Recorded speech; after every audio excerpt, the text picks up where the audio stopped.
नमस्कार, just India news में स्वागत है आपका। मैं हूं आपके साथ उमेश शर्मा। खबरों की ओर रुक करने से पहले नजर डालेंगे अब तक की हेडलाइंस पर। हेडलाइंस के प्रायोजक हैं माइक्रोन, भारतीय कृषि में क्रांति, पृथ्वी रोटरी टिलर।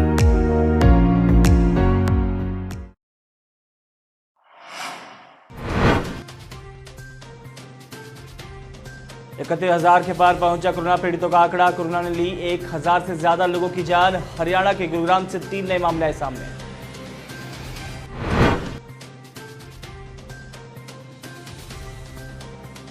मुख्यमंत्री मनोहर लाल ने कहा, जन सहयोग की वजह से हरियाणा कोरोना को हराएगा। पुलिस, डॉक्टर, सफाई कर्मी ने कोरोना पर लगाई लगाम।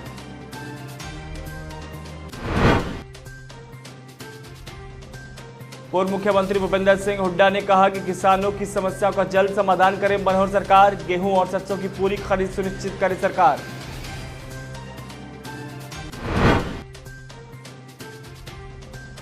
रोहतक उपायुक्त आरिफ वर्मा ने प्रेस वार्ता कर कहा, दिल्ली आवागमन करने वालों से सख्ती से हो रही पूछताछ। गरीबों तक भी पहुंचाया जा रहा है राशन। खबरों के प्रायोजक हैं रंश कार्स प्राइवेट लिमिटेड, किया मोटर्स, भाद्रगढ़ एंड रोहतक। देश में कोरोना वायरस का कहर थमने का नाम नहीं ले रहा है। भारत में कोरोना संक्रमित लोगों का आंकड़ा अब 31,000 के पार पहुंच चुका है और 1,000 से ज्यादा लोगों की जान जा चुकी है। ये रफ्तार हर दिन बढ़ रही है, जो कि चिंता का विषय है। हरियाणा की बात की जाए तो हरियाणा में 310 से ज़्यादा कोरोना संक्रमितों के आंकड़े पहुंच चुके हैं। वहीं बुधवार सुबह चंडीगढ़ से 7 नए मामले सामने आए थे, तो शाम तक गुरुग्राम से 3 नए कोरोना के मामले सामने आ चुके हैं। मुख्यमंत्री मनोहर लाल ने आज जनता को संबोधित किया, जिसमें उन्होंने कई अहम मुद्दों पर चर्चा की। आइए देखते हैं उन्होंने क्या कुछ कहा है। क्योंकि प्रदेश में आखिर जो व्यवस्थाएं हैं वो कर्मचारियों के आधार पर ही हम आगे बढ़ा रहे हैं और मुझे प्रसन्नता है इस बात की। मैं बधाई देता हूं अपने सब कर्मचारियों को कि उन्होंने कोरोना को फैलने से रोका है। सभी विभाग, चाहे वो स्वास्थ्य विभाग हो, पुलिस विभाग हो, सफाई कर्मचारी हों, ये सब लोग हमारे इस काम में एक प्रकार से सारी व्यवस्थाओं को लागू करने में, सूचनाओं का पालन कराने में लगे हुए हैं। घर घर जा करके समझाने का काम, चाहे हमारी आशा वर्कर्स हैं, आंगनवाड़ी बहनें हैं, वो सब जा करके कर रही हैं। जन जागरण का काम करने से ही लोगों में लगता है कि हाँ, हमारा प्रशासन सहयोग कर रहा है। हमने इन कर्मचारी यूनियन के माध्यम से अपने सब कर्मचारी भाई बहनों का धन्यवाद भी किया है और कर्मचारी यूनियंस ने हमको एक विश्वास भी दिलाया है कि ऐसे संकट की घड़ी के अंदर हमारे जितने कर्मचारी हैं वो सरकार के साथ खड़े हैं, क्योंकि ये संकट अपने आप में एक बहुत ही ऐसा विषय है जो पहले कभी किसी ने देखा नहीं। ऐसे अवसर पर हमारा हरियाणा का पूरा परिवार सब मिल करके इसको जड़ से उखाड़ फेंकने के लिए प्रतिबद्ध है। कर्मचारी उसमें अग्रणी हैं। पूर्व मुख्यमंत्री और नेता प्रतिपक्ष भूपेंद्र सिंह हुड्डा ने एक बार फिर किसानों को लेकर मनोहर सरकार पर निशाना साधा है। क्या कुछ कहा है उन्होंने, आइए देखते हैं। 3 तारीख को फैसला होगा, लॉकडाउन रहेगा या बढ़ेगा, और लॉकडाउन खुलता भी है तो बहुत तरीके से हमारे को रहना पड़ेगा। सभी को मतलब सामाजिक दूरी रखनी पड़ेगी जब तक इस महामारी से हम नहीं काबू पाते इस महामारी को। जब तक सारे पे जिस प्रकार से सरकार कहे, डॉक्टर्स कहे, वो माननी पड़ेगी कि जिस प्रकार से दुनिया भी मान रही है। किसान भाइयों जो समस्या है, सरकार से ये आग्रह मेरा कि एक दाना खरीदने का वायदा किया है। अभी तो सरसों भी पूरी नहीं खरीदी गई, उसको पूरा भाव नहीं मिला है, और जल्दी जल्दी मंडी खाली करवाएं। कहीं ना कहीं भंडारण लेके स्कूल कॉलेज में भंडारण करके और वहाँ से कराएं। साल के लिए कोई अपना नौकरी रोजगार नहीं देंगे, ये बहुत निंदनीय है ये फैसला। आज तो रोजगार देने की ज़रूरत है, आज रोजगार बंद करने की ज़रूरत नहीं है। यह बल्कि रोजगार जो बेरोजगार हैं, जो कच्चे हैं और जो हैं, उनको सबको रोजगार देना चाहिए। हरियाणा की भारतीय जनता पार्टी के प्रभारी अनिल जैन और भारतीय जनता पार्टी हरियाणा के अध्यक्ष सुभाष बराला ने कोविड-19 पर हरियाणा के खिलाड़ियों से अपील की, जिसमें उन्होंने कहा कि पीएम रिलीफ फंड में दान के लिए लोगों को प्रेरित करें और सोशल डिस्टेंसिंग के प्रति लोगों को जागरूक करें, ताकि कोरोना महामारी को जल्द से जल्द खत्म किया जा सके। इस दौरान ओलंपिक पदक विजेता पहलवान योगेश दत्त भी ऑनलाइन वीडियो कॉन्फ्रेंसिंग में शामिल हुए। रोहतक के सांसद डॉक्टर अरविंद शर्मा ने विदेशों में पढ़ने वाले भारतीय छात्रों को जल्द से जल्द विदेश से विशेष प्रबंध करके भारत सरकार अपने वतन को वापस लाने के लिए विदेश मंत्रालय को एक पत्र लिखा है, जिसमें उन्होंने कहा है कि विदेश में रहने वाले बहुत से छात्रों में रोहतक क्षेत्र के भी हैं जो कि यूक्रेन के विश्वविद्यालयों में MBBS और इंजीनियरिंग और अन्य व्यावसायिक कोर्सेज में दाखिला लिए हुए हैं।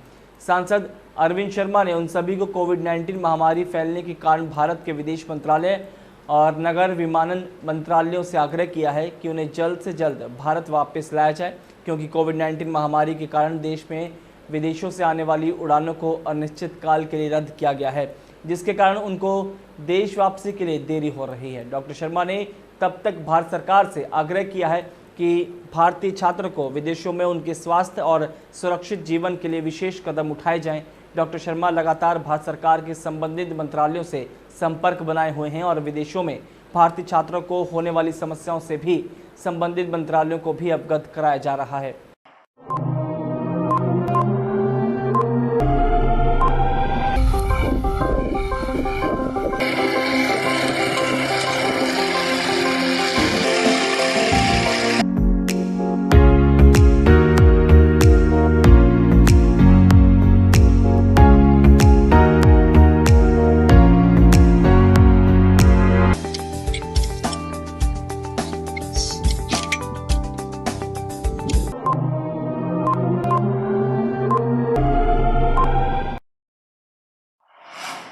रोहतक उपायुक्त RS वर्मा ने प्रेस वार्ता कर बताया कि राज्य सरकार की हिदायतों के अनुसार जिन दुकानों को खोलने की अनुमति प्रदान की गई है उन्हें कोरोना से बचाव संबंधी सभी नियमों का पालन करना होगा। सभी दुकानदार अपनी दुकानों पर सोशल डिस्टेंसिंग का पूरी तरह पालन करेंगे। दुकान पर आने वाले ग्राहकों के लिए सैनिटाइजर का प्रबंध करेंगे और दिन में 2 बार अपनी दुकान को सैनिटाइज करेंगे। ऐसा न करने पर दुकान खोलने की अनुमति रद्द कर दी जाएगी। पत्रकारों द्वारा दिल्ली से आवागमन करने वाले लोगों के बारे में पूछे गए सवाल का जवाब देते हुए उपायुक्त ने कहा कि जो लोग दिल्ली से आ रहे हैं या वहां जा रहे हैं, जिनमें कर्मचारी और सब्जी लेने वाले आदि शामिल हैं, उन पर नज़र रखी जा रही है। वहीं पूर्व पार्षदों द्वारा दिए गए ज्ञापन को लेकर भी DC ने कहा कि जिले में सभी गरीबों को राशन पहुँचाया जा रहा है और कोई भी वंचित नहीं है। दिल्ली से जो डेली पैसेंजर हैं, वो चाहे कर्मचारी या सब्जी वाले हैं, इस चीज़ पे बैन लगाया गया है, क्योंकि दिल्ली हॉटस्पॉट है और इस चीज़ का खतरा बना हुआ है कि दिल्ली से कोई इन्फेक्टेड होकर के हमारे यहाँ एरिया को घटना। सब्जी मंडी में जो सब्जियाँ दिल्ली से आ रही थी उनकी अराइवल पर रोक पहले ही लगा दी गई है, और सब्जी मंडी में जो अन्य स्थानों से सब्जी आती है उनका डेली अराइवल करने वाले लोगों की पूरी तरह स्क्रीनिंग की जा रही है। ये ज्ञापन दिया गया था, कोई सूची उनकी तरफ से ऐसी सूची हमें आई नहीं है, और जो कोई सूची आएगी तो उनको हमारे प्रशासनिक अधिकारी, administrative officer, duty magistrate, incident commander, वो उनको देखेंगे और वेरीफाई करेंगे, और ये कोई किसी स्कीम में कवर नहीं हो रहा है और वास्तव में गरीब है तो उसको तुरंत प्रभाव से, जो मैं कह रहा हूँ कि उनको हम उपलब्ध कराएंगे। ये इनके टाइमिंग्स क्या है? इंटरप्रेट लोग इसको गलत कर रहे हैं। जो मोहल्ले की जो दुकानें हैं वो विदाउट टाइम ओपन टाइम है, जो मार्केट में है वो बिल्कुल टाइम लागू होगा। अच्छा, ये संशय की स्थिति बिल्कुल किसी प्रकार से नहीं बनती, स्पष्ट है। इसको व्याख्या करने के लिए अपने स्तर पर लोग अपनी सुविधा के अनुसार उसकी व्याख्या कर रहे हैं। जब हमारा मार्केट, हमारे लेटेस्ट MHA की, गवर्नमेंट ऑफ इंडिया की, मिनिस्ट्री ऑफ होम अफेयर्स की हिदायतों के मुताबिक मार्केट अभी नहीं खुलना है और एसेंशियल गुड्स खुलनी है, एसेंशियल गुड्स की जो शॉप्स हैं वो खुलनी है, तो वो ही खुलेंगी।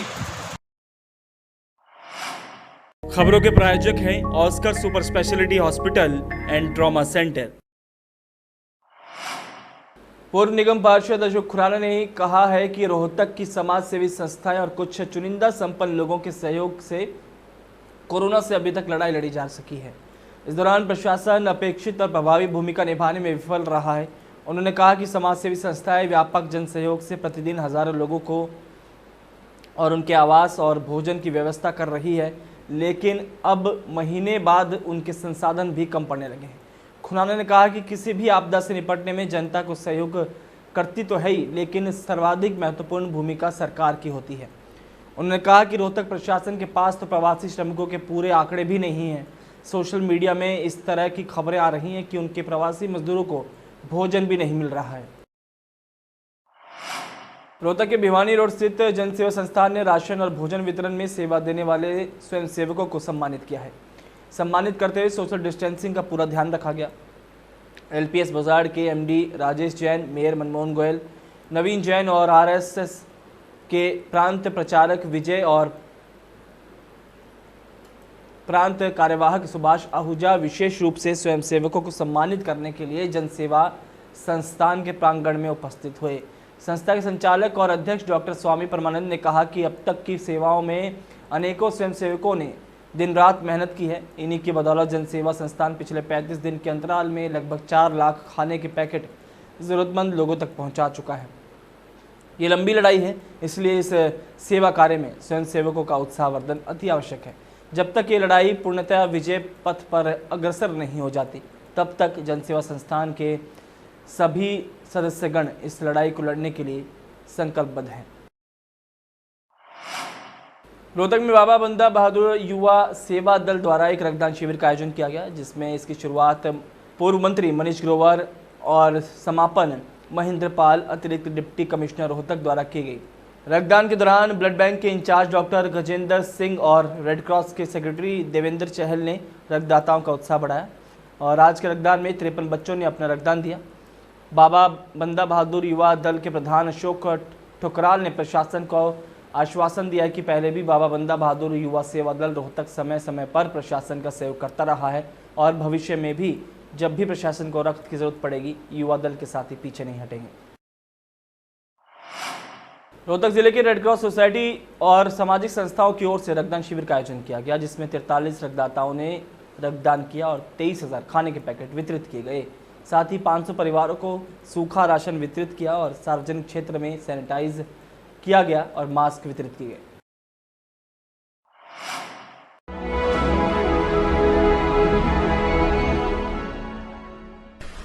चाचा, आपने नया घर बनवाया है तो घर की छत पर कौन सी शीट लगवाई है?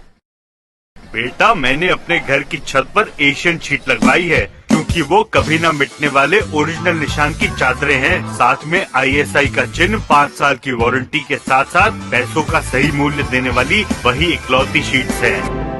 क्योंकि नाम नहीं, पहचान जरूरी है।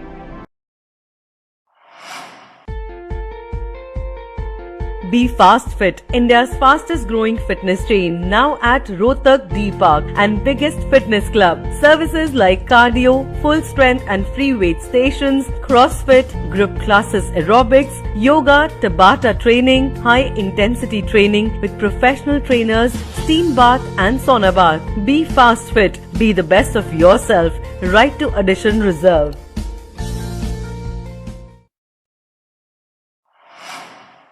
Welcome to John Wesley Convent, a prestigious, renowned and remarkable school of Rohtak. Excellent learning environment, standardized infrastructure and experienced faculty, well-formed robotics lab, well-equipped science labs, world-class computer lab, well-stocked library, digital smart classrooms, excellent sports facilities, best transport service. John Wesley Convent, a school where your search comes.